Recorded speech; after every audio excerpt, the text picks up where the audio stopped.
নমস্কার, দেখছেন talk to Bangla. আমি অভিষেক রয়েছে আপনাদের সাথে। এই মুহূর্তে যে খবর নিয়ে উপস্থিত হয়েছে, এই মুহূর্তে একটা বড় সড়ো রাজনৈতিক খেলা চলছে এবং আপনারা প্রতি মুহূর্তেই দেখছেন যে এই পার্টির থেকে ওই পার্টিতে এমপি গিয়ে ভর্তি হয়ে যাচ্ছে এবং তারা রীতিমতন অভিযোগ যেটা উঠে আসছে যে তাদেরকে প্রচুর পরিমাণ টাকা অফার করা হচ্ছে। এবং অবশ্যই এই যে ঘটনাগুলো ঘটছে সেই ক্ষেত্রে কার মদতে সেটা ঘটছে, অবশ্যই আপনারা বলবেন যে তো আমরা জানি যে দিল্লি, কেন্দ্রীয় দিল্লির তরফ থেকে কেউ না কোনো নেতা করছেন, কিন্তু এই মুহূর্তে আরো তাৎপর্যপূর্ণ খবর উঠে আসছে। আপনারা শুনলে চমকে যাবেন যে মধ্যপ্রদেশে এই যে মোহন যাদব মুখ্যমন্ত্রী, তার যে এত পরিমাণ সম্পত্তির সম্বন্ধে যে ইন্ডিয়ান এক্সপ্রেস তাদের প্রথম পেজে এত বড় বড় করে খবরটা ছাপলো, সেই টিপটা কিংবা সেই ধরনের যে খবর ছাপানোর কাজটা সম্পূর্ণ করেছেন একজন দিল্লিতে বসে থাকা মন্ত্রী। একদম সঠিক শুনছেন। তার কারণ তিনি কোথাও গিয়ে এই মুহূর্তে মধ্যপ্রদেশের মুখ্যমন্ত্রী হওয়ার দৌড়ে এগিয়ে থাকতে চাইছেন এবং শুধু তাই নয়, তার নামটাই একমাত্র উঠে আসছে। সেই রকম একটা প্রেক্ষিত তৈরি হয়েছে। অন্যদিকে মহারাষ্ট্রের উপমুখ্যমন্ত্রী একনাথ শিন্ডে, তিনি আবার মুখ্যমন্ত্রী হওয়ার অফার পাচ্ছেন, সেটাও দিল্লির কোনো না কোনো মন্ত্রীর থেকে। সমস্তটা এই মুহূর্তে খুব ঘুরপাক খাচ্ছে এবং অবশ্যই এই যে সিদ্ধান্তটা গৃহীত হচ্ছে সেটা কিন্তু সমস্তটা বিগ বসের দ্বারা গৃহীত হচ্ছে। এবং অবশ্যই কেন কেন এই মুহূর্তে প্রশ্নটা হচ্ছে যে কেন এত ধরনের রাজনৈতিক সমীকরণ বদলের চেষ্টা? সেটাকে শুধুমাত্রই এনডিএ কে এগিয়ে নিয়ে যাওয়ার জন্য এবং সেটাকে শুধুমাত্রই সংসদে বিল পাস করানোর জন্য, নাকি অন্য কোনো এর পেছনে প্রেক্ষিত কাজ করছে, সেটা নিয়ে আলোচনা করব। শেষ অব্দি দেখুন। দু তিনটে ভিডিওর যত ইনফরমেশন হয় সমস্তটা এই ভিডিওতে আমাদের সামনে রাখবো, আপনারা দেখুন শেষ অব্দি। এবং অবশ্যই তার আগে টক টু বাংলা ইউটিউব চ্যানেলটাকে সাবস্ক্রাইব করতে বলবেন। আপনাদের জানাই এই মুহূর্তে দিল্লির কোন এক কেন্দ্রীয় মন্ত্রী, তার মদতেই কিন্তু ইন্ডিয়ান এক্সপ্রেস যে নিউজ পেপার, সেখানে এই মুহূর্তে খবর বেরিয়ে আসছে যে একদম মোহন যাদব তার সম্পূর্ণ সম্পত্তির ডিটেলস সহ একদম পেপারে ছাপা হয়েছে এবং সেটা কোনো এক কেন্দ্রীয় মন্ত্রী চেয়েছিলেন বলেই এই সামগ্রিক কাজটা করা হয়েছে। আপনারা ভেবে দেখুন যে একজন কেন্দ্রীয় মন্ত্রী, একদম রাজ্যের মুখ্যমন্ত্রী এবং তার দলেরই মুখ্যমন্ত্রী, তার জন্য এই ধরনের ঘটনা ঘটাচ্ছে। না হলে আজকের দিনে কোন নিউজ পেপার তাদের এতটা সাহস হয়ে যায় যে এই ধরনের একটা বড় সড়ো ডিটেল একদম রিপোর্টিং তারা করে ফেলে? অবশ্যই আমরা দেখতে পাই যে দা ইন্ডিয়ান এক্সপ্রেসে বিভিন্ন সময় খুব ভালো রিপোর্ট বেরোয় এবং সেগুলোর থেকে আমরা এনরিচড হই, কিন্তু অবশ্যই এই যে সামগ্রিক বিষয়টা বেরোলো সেটা নিয়ে তোলপাড় পড়ে গিয়েছে।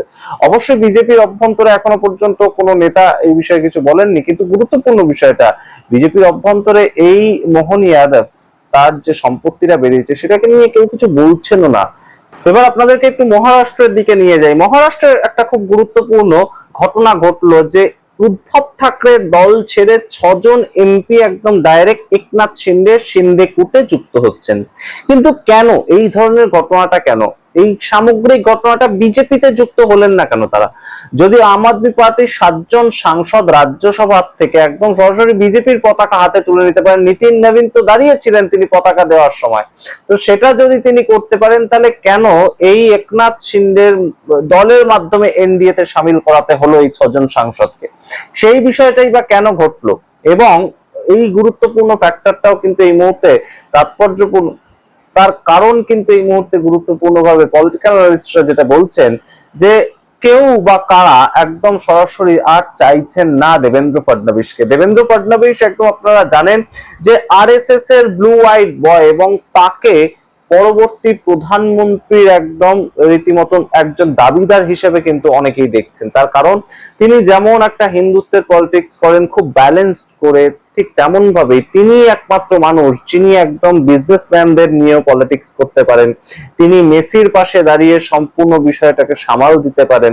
অর্থাৎ একদম নরেন্দ্র মোদীর পরবর্তীতে প্রধানমন্ত্রী হওয়ার জন্য যা যা দরকার একদম সেই ফিচার গুলো নিয়ে দেবেন্দ্র ফডনবিস একজন মানুষ। তো সেই দেবেন্দ্র ফডনবিস যখন আরএসএস এর থেকে ব্যাকআপ পাচ্ছে এবং দেবেন্দ্র ফডনবিসের সম্বন্ধে এই মুহূর্তে আরএসএস সুপারিশ করেছে যা খবর, পার্লামেন্টারি বোর্ডে তাকে রাখার দরকার এবং পার্লামেন্টারি বোর্ডে তাকে রাখতে হবে। এই পার্লামেন্টারি বোর্ডে যদি দেবেন্দ্র ফডনবিস একবার ঢুকতে পারেন তাহলে আপনারা বুঝতেই পারছেন অনেকেই কিন্তু নরেন্দ্র মোদীর পরবর্তী যে প্রধানমন্ত্রী হওয়ার দৌড় সেই ক্ষেত্রে অনেককে ছাড়িয়ে তিনি অনেক দূর এগিয়ে যাবেন। এবং সেই জন্যই দেবেন্দ্র ফডনবিসের সম্পূর্ণ রাজনৈতিক কেরিয়ারটা এই মুহূর্তে একটা ইতি টানার দরকার। এবং একনাথ শিন্ডের কাছে তাই জন্য অফার গিয়েছে যে আপনি যেহেতু আপনার দলকে এতটা গুরুত্বপূর্ণ করে তুলতে পেরেছেন, সেই ক্ষেত্রে আপনি এই মুহূর্তে এনডিএর অন্যতম একজন শরিক এবং আপনি রাজ্যের মুখ্যমন্ত্রী হন। এবং রাজ্যের মুখ্যমন্ত্রী হতে গেলে একটা সমস্যা রয়েছে, এখানে একটা ক্যাচ রয়েছে। এখানে ক্যাচটা হয়েছে যে একদম যা খবর উঠে আসছে যে একনাথ শিন্ডেকে অফার দেওয়া হয়েছে যে তার সম্পূর্ণ সিন্দেকুর যে পার্টিটা সেটাকে বিজেপির সঙ্গে সংযুক্ত করে দিন এবং আপনি রাজ্যের মুখ্যমন্ত্রী হন, অর্থাৎ বিজেপির মুখ্যমন্ত্রী। তাতে কি হবে বিষয়টা, দেবেন্দ্র ফডনবিস তিনি রাজ্যের মুখ্যমন্ত্রী থাকাকালীন যদি বিজেপিতে এই 6 জন গিয়ে যুক্ত হতেন, তাহলে দেবেন্দ্র ফডনবিসের অনেক বৃহৎ একটা কিন্তু মর্যাদা বৃদ্ধি হতো এবং তার অনেকটা বেশি উচ্চতায় তিনি পৌঁছে যেতেন রাজনৈতিকভাবে। তাহলে তার চিফ মিনিস্টার হিসেবে কিন্তু আরো গ্রহণযোগ্যতা বৃদ্ধি পেত এবং প্রাইম মিনিস্টার হওয়ার দৌড়ে অনেককেই ছাড়িয়ে তিনি চলে যেতেন। তাই সেটা না করে এমন একজনের পার্টিতে এই 6 জনকে মিলিয়ে দেওয়া যাতে তিনি সরাসরি এনডিএ কে সমর্থন করাতে পারেন এবং তার সঙ্গে একদম দেবেন্দ্র ফডনবিস তাকে সরিয়ে তাকে মুখ্যমন্ত্রীর চেয়ারে বসানো যেতে পারে, এই ধরনের একটা প্রেক্ষাপট তৈরি হয়েছে। আপনারা দেখুন এই মুহূর্তে যোগীজি অর্থাৎ উত্তরপ্রদেশে এই মুহূর্তে যে ভোটটা হতে যাচ্ছে আগামী বছর 2027 সালের জানুয়ারি ফেব্রুয়ারি মাসে, সেই ক্ষেত্রে অনেকেই কিন্তু বলছেন যেটা যে উত্তরপ্রদেশে ভোট হবে বিজেপি জিতবে, কিন্তু বিজেপি জিতলেও বিজেপি এমন মার্জিনে জিতবে যে সম্পূর্ণভাবে সেটা খুব কাটে কাটাক্কার হবে, কিন্তু শেষ পর্যায়ে বিজেপি জিতে যাবে। এবং তাতে কি হবে, যোগী আদিত্যনাথকে নিয়ে প্রশ্ন উঠবে, তার ক্রেডিবিলিটি নিয়ে প্রশ্ন উঠবে। আপনারা জানেন যে হিন্দুত্ববাদী পলিটিক্স করার ক্ষেত্রে যোগী আদিত্যনাথ অন্যতম একজন মানুষ এবং অবশ্যই আরএসএস এর অত্যন্ত পছন্দের মানুষ এবং অবশ্যই নরেন্দ্র মোদী তার পরবর্তীতে প্রধানমন্ত্রী কে হবেন সেই জায়গাটা যখন উঠে আসে তখন কিন্তু যোগী আদিত্যনাথের নামটাও উঠে আসে। তাই যোগী আদিত্যনাথকে 2024 সাল থেকে আমরা দেখতে পেয়েছি যে একদম কেশব প্রসাদ মৌর্য এবং যোগী আদিত্যনাথের দুটো লবি তৈরি করা হয়েছে এবং দুটো লবি কিন্তু এই মুহূর্তে বর্তমান, সেটা লখনৌতে বর্তমান, অবশ্যই বর্তমান, এবং সেইটা বিভিন্ন ভাবে বেরিয়ে আসে বিভিন্ন সময়। তো সেই যে জায়গাটা, সেই জায়গাটাও কিন্তু এই মুহূর্তে 2024 সালে আমরা দেখতে পেয়েছিলাম যে যোগীজি 100টার বেশি কেন্দ্রে প্রচারই করতে যাননি, সেই রকম একটা প্রেক্ষিত উঠে এসেছিল। 100টার বেশি বলতে লোকসভা ভোটের ক্ষেত্রে 80টা সিট, কিন্তু তার মধ্যে বিধানসভার প্রেক্ষিতে 100টা কেন্দ্রে যোগীজি প্রচার করতে যাননি। এই যে বিষয়টা উঠে এসেছিল তার কারণ সেটা কেশব প্রসাদ মৌর্য সেই 100টা যে একদম বিধানসভা এলাকা সেখান থেকে যে প্রার্থী চুজ করা হয়েছিল সেটা কেশব প্রসাদ মৌর্য লবি করেছিল এবং সেটাতেই একদম দিল্লির থেকে শিলমোহর দেওয়া হয়েছিল। তাই জন্য যোগীজি সেখানে একদম প্রচার করার যে বিষয়টা সেটা অ্যাভয়েড করে গিয়েছিলেন এবং সেই জন্যই রেজাল্ট খারাপ হয়েছে। এইরকম একটা প্রেক্ষিত তৈরি করাও কিন্তু হয়েছিল 2024 সালে। তো সামগ্রিক প্রেক্ষিতটা হচ্ছে একদম সবাইকে একদম ম্যানেজ করে রাখা হবে অবশ্যই, কিন্তু তারা সরাসরি বিজেপিতে যুক্ত হবে না। অর্থাৎ এই পশ্চিমবঙ্গের থেকে যদি 20 জন তৃণমূল কংগ্রেসের এমপি ভেঙে গিয়ে পশ্চিমবঙ্গ বিজেপিতে যুক্ত হয়ে যেতেন, তাহলে যেটা হতো একদম সরাসরি কিন্তু পশ্চিমবঙ্গ বিজেপির যে সভাপতি রয়েছেন, পশ্চিমবঙ্গ বিজেপির যে মুখ্যমন্ত্রী, পশ্চিমবঙ্গ সরকারের যে মুখ্যমন্ত্রী রয়েছেন, তাদের উচ্চতা অনেকটা বেড়ে যেত। তো তাই সেই ক্ষেত্রে একদম অন্য একটা পার্টি এবং সেই পার্টির সূত্র ধরে এনডিএ তে সমর্থন, এইটা মূল দরকার। এনডিএ তে সমর্থনটাও যেমন দরকার ঠিক তেমন ভাবেই একদম অন্য কাউকে উঠতে দেওয়া যাবে না, সেই রকম জায়গাটাও কিন্তু বিজেপির মধ্যে চলছে।